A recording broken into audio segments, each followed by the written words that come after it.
So yan, tara, sagadin na natin ang ating content, no? So yung promise ko nga po sa inyo, no? Ano ang papatay sa quail industry or quail farming industry, no? So isang salita lang, greed. Yes po, greed, pagiging ganid, pagiging um, ganid, makasarili, lahat ng mga pwede nang ihalintulad sa salitang greed ay yan po ang dahilan ng pagkamatay po ng quail farming industry. Kasi ganito po nangyayari, no? Nakikita nyo kung paano kung kumikita. Nag-start po ako sa small, no? 105 heads, no? Ng RTL, RTB. And then, nagbebenta po ako ng itlog. Kumikita po ako. Paano ko nasasabing kumikita ako? Ayan po ang patunay, yung feeds natin, no? Yung feeds po natin is almost half pa lang ang nako-consume nila. Kumita na po tayo ng kulang-kulang 5,000 po sa kanila. Sa itlog pa lang po yun, sa fertile eggs at saka table eggs po, no? Yes po. Syempre, minus na natin doon yung isang sakong feeds nila, 1.6, at saka pinambili natin ng tab, no? Sabihin na natin 400 or oo. So, 2,000 and counting pa po yung kita natin. Kasi bakit? Hindi po ako nagiging greedy, no? Ayokong kunin lahat ng market, no? Kasi ganito po nangyayari, no?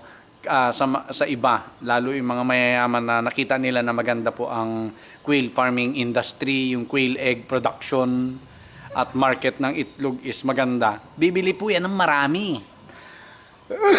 May pera po silang pamuhunan eh. 10,000 heads ng RTL, 20,000 heads ng RTL, no? And then ang tendency po, makasasakop nila lahat ang market. Dahil kaya nilang pababain yung presyo ng itlog, no? So yung mga backyard racer na katulad po natin, pag gano'n ang mangyayari, is titigil po. Dahil hindi natin kaya makipag-compete sa sobrang baba ng presyo kapag mass production po ang quail eggs. So unti-unti na tayong mamamatay niyan, yung mga backyard, yung small time katulad ko, no? And then sila na po ang maghahari niyan, no? Uy, maganda nga talagang kita ah. Dagdagan natin yung 20,000 heads natin ng another 20,000 heads to so 40,000 heads na, no?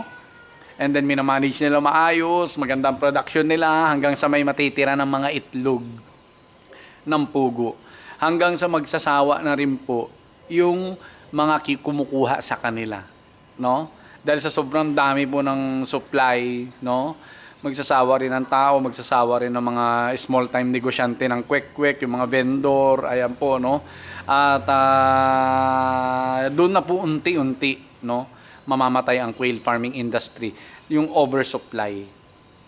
Bakit nagkakaroon ng oversupply? Dahil sa greed ng mangilan-ngilan sa isang industriya.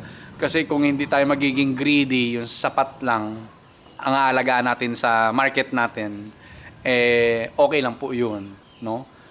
Katulad ko, market ko po is may isang school ako rito, tapos may isang pwesto kong susuplayan, tapos yung mga kamag-anak ko po, no? At saka mga kaibigan na nagpupunta rito. Yun po yung market ko sa ngayon, no? So may plan pa ba ako mag-expand? Yes po, no? Yung mga vendors kung gustong kumuha sa akin, pwede. Yung mga school canteen manager ng school, kontakin nyo lang ako, pwede. No? Ano pa, yung mga restaurant diyan, karinderya, no? Yung mga catering services diyan, kung gusto niyo kuhanin ako as supplier niyo na itlog, pwede.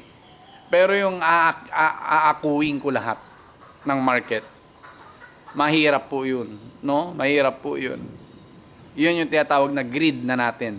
At darating ang point, no, sa kadadagdag ng mga layers natin, mga breeders natin, ang mangyayari po is magkakaroon ng oversupply, no? Magkakaroon po ng oversupply ng itlog at diyan na po babagsak ang presyo ng itlog, no? Diyan na po babagsak ang presyo ng itlog. Nagpunta si Sir Angelo rito kumuha ng 2 tab. Kumuha ng 2 tab si Sir Angelo. Yung makukuha ko ngayon, yun na lang yung kay tita. Pag kukulangin, kuha ko doon ng konti. Ayun po. Sir Angelo, pumunta rito. Yun po ang pagkamatay po, no, ng quail farming industry. At kahit anong industry po, layer, kaya katulad niya, nagkaroon ng oversupply ang mga layers po, no? Dahil marami na nag-aalaga, no? Marami ng chicken raiser, ayan na nangyayari, no? Mamamatay po paunti-unti ang industry hanggang sa bumaba na po ang presyo dahil oversupply na nga.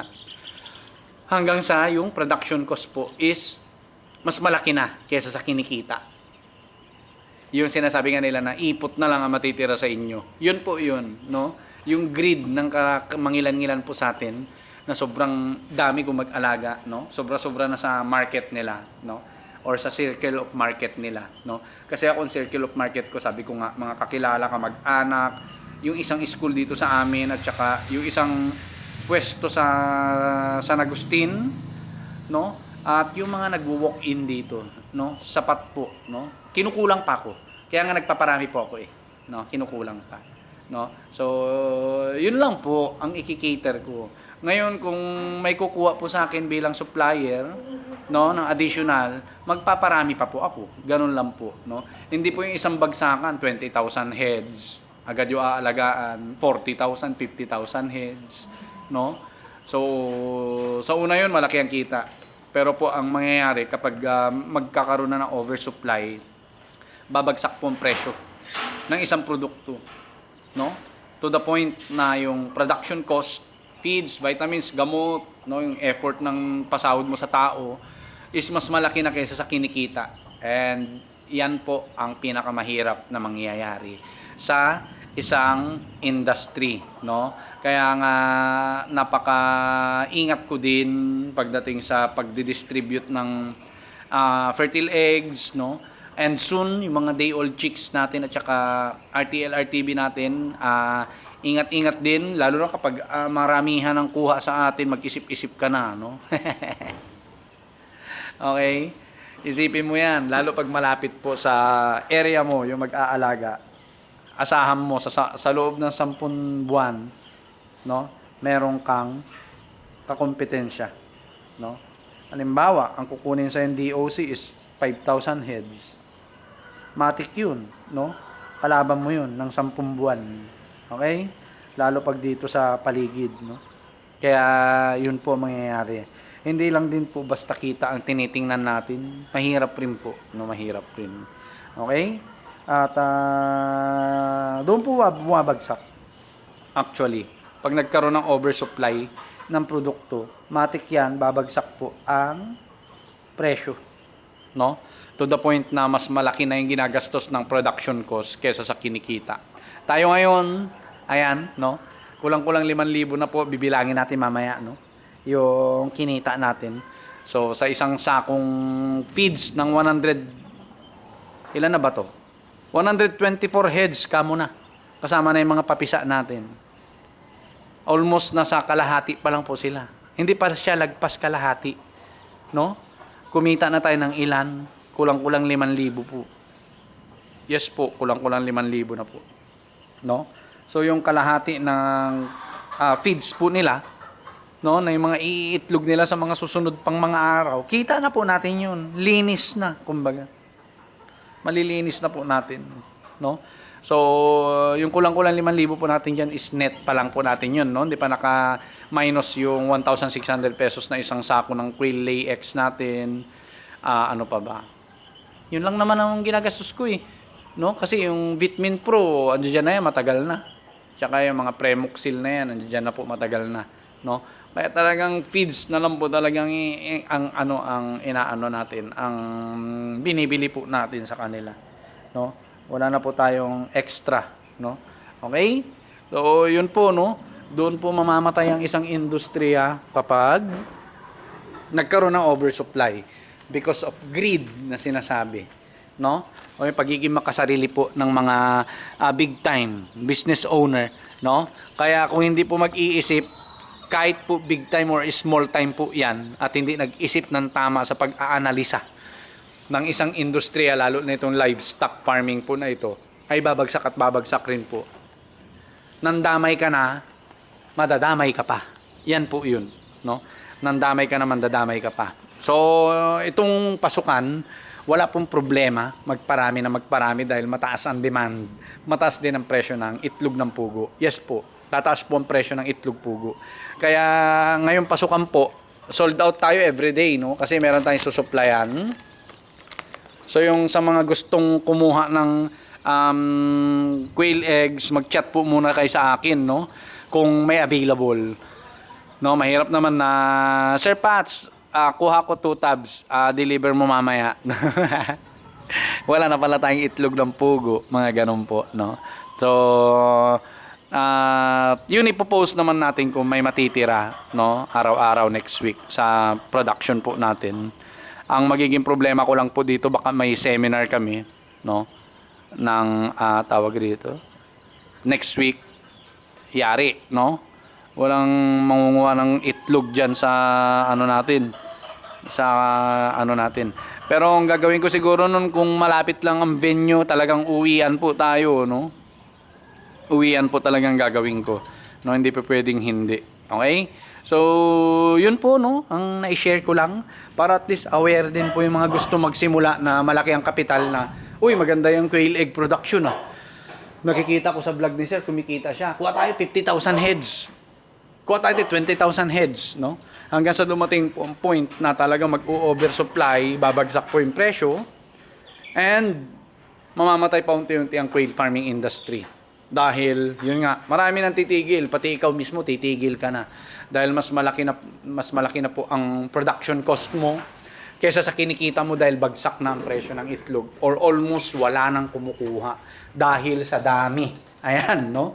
So kaya kung mapapansin niyo po ako dito, parati akong sold out. Kasi yung bilang po ng layers ko ay sapat lang po. Minsan nagkukulang pa. Sapat lang po or nagkukulang pa talaga sa circle ng market ko po, no? So ayan, katulad niya, wala natira. As in, wala po. Ayan, oh. Ayan, wala talaga, no? Wala po natira. Ubus. Yung collection po natin ngayon, yun lang po yun. Tapos, kukunin pa ni Tita Vanji Manzano yung 2 tab, no? Mamaya i-deliver po natin. So, hinihintay ko lang po silang mangitlog. Alright, no? Or, baka hindi na rin kukunin ni ading ko yung quail eggs doon. Kunin na natin kasi yun yung collection natin kahapon, eh. No? Collection po natin kahapon. Para at least, meron tayong pambigay kay Tita Vanji Manzano. Salamat po, Tita Madam, sa suportang tunay. Ayan, no? At sold out po tayo. Nagpapasalamat po ako. Yun po ang isang diskarte, no? Mag-alaga lang po tayo ng sapat sa circle ng market po natin. Ngayon, kung marami po nadadagdagan araw-araw sa pasukan ang inyong orders, ay magdagdag po kayo paunti-unti hanggang sumapat ulit. Ngayon, pagdadagdagan na naman, uy, sir, balita ko dun sa mga kumukuha sa'yo, ang ganda ng presyo ng itlog mo, tsaka yung sizes, ang gaganda. Kuha rin ako, no? 1,000 quail eggs per week, ayan, no? Or per day, 200 or 300 quail eggs per day, ganyan. Magdadagdag ulit tayo. Magbe-breed lang naman ako, eh. Di ba? So, sa ngayon, ang initial breeding ko po is 500 breeders, 500 layers. Opo, ganun po gagawin ko.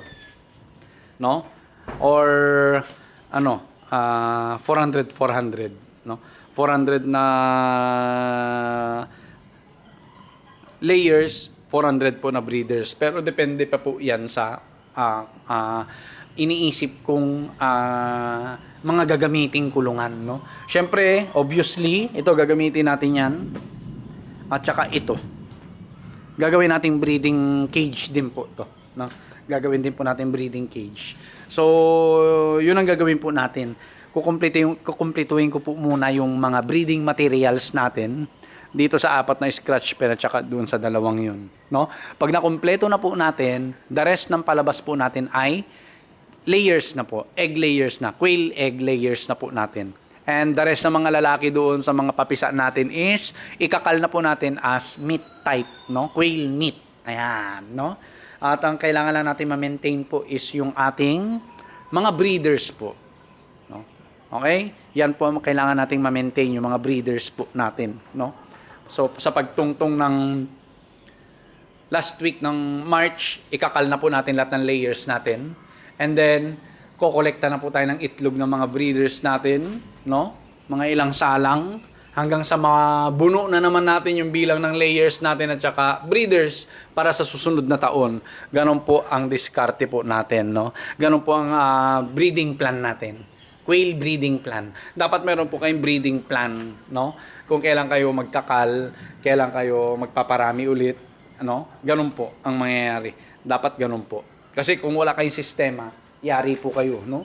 Produce ka ng produce, no? Wala ka ng kulungan, nagpo-produce ka pa rin, nagsasalang ka pa rin sa incubator, no? Hanggang sa lumaki sila na lumaki, ang dami mo ng itlog, ipon. Wala ka namang market or maliit lang naman yung circle of market mo, patay kang bata ka, no? Pag gano'n ang mangyayari, ikal mo na lahat. Iwanan mo na lang yung sapat para sa circle of market mo na sinasabi ko, no? Ganon po mangyayari. Ako kasi ang gagawin ko rito is last week ng March, force culling po ako. Iiwanan ko lang yung mga breeders ko. No? Para quail meat ang ibebenta natin ng April, May. Ayan, no? Tapos pagpasok po ng May, first to second week, salang na sa incubator ng mga itlog. Or, depende, mas maaga pa. Para at least pagdating ng June, malalaki na at saka magaganda na yung quality ng itlog nila. Ganon po, no? Siguro, culling ng March, breeding ng April. Para May, start na sila mangitlog. June, maganda na po ang quality ng itlog. Ganon na lang po siguro, no? Mangyayari, no? Susulat naman natin yan. Alright? So, yan, dadalawa pa lang ang ating collection. Meron pa tayong bubunuin na 2 tab para kay tita ko. Alright? So, yun lang po. God bless po sa ating lahat. Peace!